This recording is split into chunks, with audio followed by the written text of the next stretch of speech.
Hello friends, welcome to my YouTube channel. So easy tricks of math. सुबह हो चुकी है फ्रेंड्स एंड मैं जा रही हूँ स्कूल के लिए। अब स्कूल में रास्ते में मैंने आपको बता रखा है, रास्ता काफ़ी पहले तो मुझे थोड़ी देर चलना पड़ता है, देन मैं ऑटो पकड़ के स्कूल जाती हूँ। तो ये हम रास्ते में जा रहे हैं और क्या बोलते हैं, रास्ते में काफ़ी लोग अपने अपने वर्क के लिए जाते हैं सुबह को, तो काफ़ी पॉजिटिव वाइब्स आती हैं सुबह के टाइम पर। और जितना ज़्यादा पैदल हो सकता है मैं कोशिश करती हूँ कि मैं चलूँ, और चलती भी हूँ, लेकिन कभी कभी बस वही है ना, लेट हो जाती हूँ तो नहीं चल पाती। जितना ज़्यादा चला जा सकता है उतना चलना ही चाहिए, अच्छा भी रहता है हेल्थ के लिए। और अब बस ऑटो में मैं बैठने ही वाली हूँ, देन फिर हम इस ऑटो का व्यू लेंगे। और घर से थोड़ा सा दूर है, क्या बोलते हैं, ऑटो तक का रास्ता। एंड आज मैं दूसरे रास्ते से जा रही हूँ क्योंकि उस रास्ते पर बहुत ज़्यादा मंकीज़ होते हैं, बंदर होते हैं, जिस वजह से मुझे काफ़ी डर लगने लगा है वहाँ से जाने से।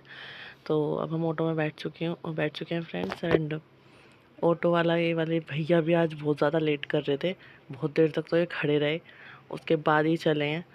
एंड ये देखिए व्यू आ रहा है। आज मुझे रिवर्स वाली सीट मिली थी तो मैं रिवर्स वाली सीट पर बैठी थी, और यहाँ से कि व्यू काफ़ी अच्छा लग रहा है, अच्छे से दिखाई दे रहा है कि हाँ भाई कौन कौन अच्छे से मतलब जा रहा है रास्ते में। फिर ये मेरे स्कूल का रास्ता है, ऑटो से उतरने के बाद भी मुझे चलना पड़ता है थोड़ा सा ही, लेकिन ज़्यादा नहीं, थोड़ा सा चलना पड़ता है। 2 मिनट लगते होंगे बस ऑटो से उतर के स्कूल जाने में। अब हम बस स्कूल आने वाले हैं। स्कूल आने के बाद हम स्कूल में क्लासेस में पढ़ाई करवाएंगे। और अब मैं स्कूल आ चुकी हूँ। यहाँ पर देखिए बच्चे कैसे शैतानियाँ करते रहते हैं। और यहाँ पे मैं क्लास ले रही थी मैथ्स की, ये 8th क्लास है हमारी। देन फिर अभी लंच टाइम हो चुका है, बच्चे लंच में अपना हैंड वॉश वगैरह करने जा रहे थे। एंड हम ऊपर खड़े थे सबसे, मेरे साथ एक मेरी टीचर भी थी। फिर मैंने घर पे आके ये लंच किया, देन मैंने स्टार्ट कर दी अपनी पढ़ाई। जहाँ पर कल छोड़ी थी वहीं से स्टार्ट किया फ्रेंड्स। कल मैंने आपको बताया था कि मैंने क्या क्या किया। एक तो मैंने कल परसेंटेज और रेशियो प्रोपोर्शन के क्वेश्चंस लगाए थे, लेकिन पूरे नहीं लगाए थे, हाफ हाफ लगाए थे। तो मैं आज के बाकी के लगा रही थी मैथ्स के क्वेश्चंस। उसके बाद मैथ्स के बाद मैंने लगाई थी इंग्लिश में मैंने कल 1 वर्ड सब्सटीट्यूशन करे थे हाफ। आज मैं बाकी के हाफ रिवाइज़ कर रही थी, क्योंकि रिवीजन में भी काफ़ी टाइम लग जाता है।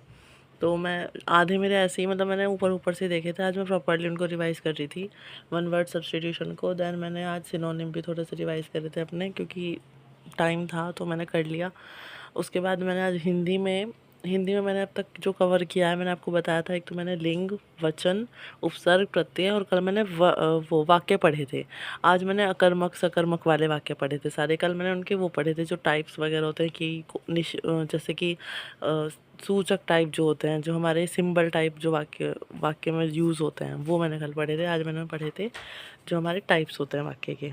आज मैं लाइब्रेरी ज्वाइन करने वाली थी फ्रेंड्स, पर मैं नहीं कर पाई आज लाइब्रेरी ज्वाइन, क्योंकि इतनी ज़्यादा थक गई थी। बस ऑटो से उतरने का मन ही नहीं किया, पता नहीं क्या हो रहा है। पहले मैं कंटिन्यूसली लाइब्रेरी जाती थी, और सीरियसली उस वक्त जो पढ़ाई चल रही थी ना, इस वक्त बहुत ही कम चल रही है, उससे चल तो रही है लेकिन बहुत ज़्यादा कम चल रही है।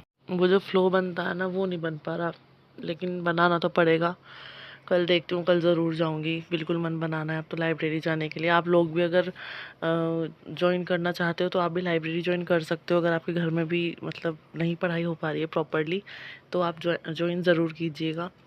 एंड अगर आप वर्किंग हो तो मैं कहूँगी कि बिल्कुल करो। अगर आप वर्किंग हो कहीं पे, या फिर आपको टाइम नहीं मिल पाता है प्रॉपरली, मतलब जितना टाइम देना चाहिए उतना नहीं मिल पा रहा है, तो आप ज़रूर आप बिल्कुल लाइब्रेरी ज्वाइन कीजिए अपने आसपास जहाँ पे भी है।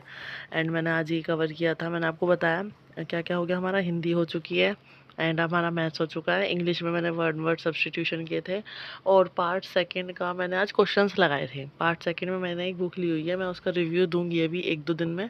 तो मैंने उसके ना क्वेश्चंस लगाए थे, और उसमें ग्रेजुएशन लेवल के ही क्वेश्चन है जो DSSB में मतलब पूछे जाते हैं एक तरीके से। जितना पार्ट वैसे तो बेसिक बेसिक पूछा जाता है, लेकिन अब जो सिलेबस आया DSSB का वो काफ़ी वास्ट है।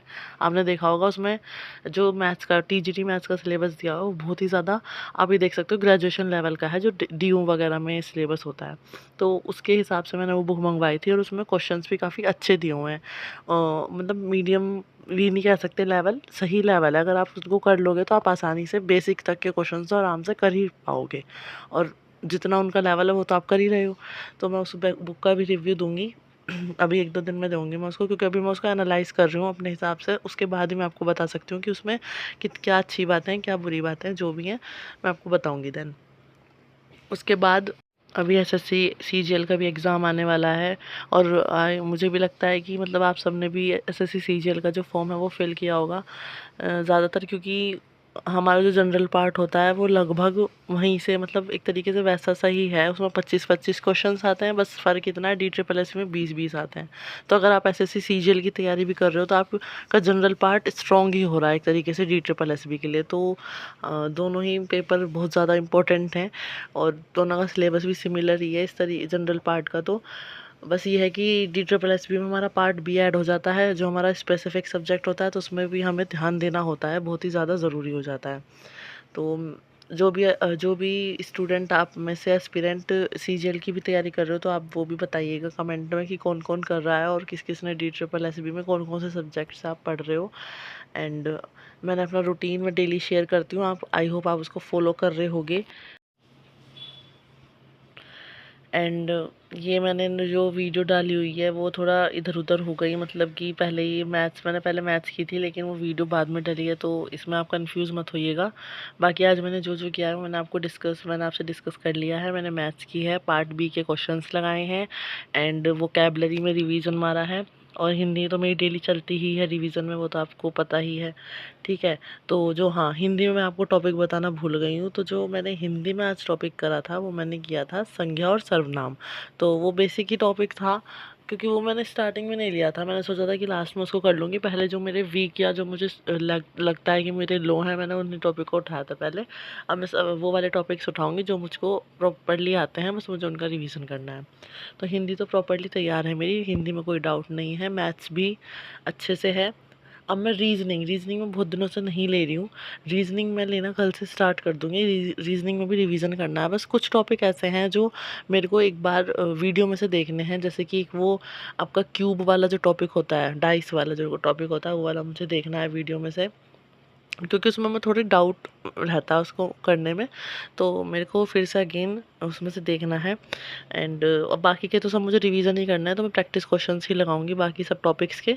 आई होप रीजनिंग तो आप सभी की होगी कंप्लीट, मतलब जहाँ तक है रीजनिंग और हिंदी ऐसे सब्जेक्ट होते हैं, अगर हम उनको पहले कंप्लीट कर लें तो हमारे अंदर कॉन्फिडेंस आ जाता है, क्योंकि वो और सब्जेक्ट से ज़्यादा अगर हम कंपेयर करें तो वो ईजिली हो जाते हैं। जैसे आपका मैथ्स हो गया, इंग्लिश हो गई, जीएस तो है ही पूरी वास्ट, वो तो समंदर है पूरा, उसमें तो उसको तो जितना करो उतना कम है। और रही बात मैथ्स की, तो मैथ्स में काफ़ी स्टूडेंट्स वीक होते हैं, इंग्लिश से भी काफ़ी स्टूडेंट्स डरते हैं। तो जो ये 2 सब्जेक्ट भी अगर आप पक्के कर रहे हो तो आपका कॉन्फिडेंस बहुत ज़्यादा बूस्ट अप हो जाएगा। मिलते हैं फ्रेंड्स कल की वीडियो में, तब तक के लिए thank you so much, bye bye.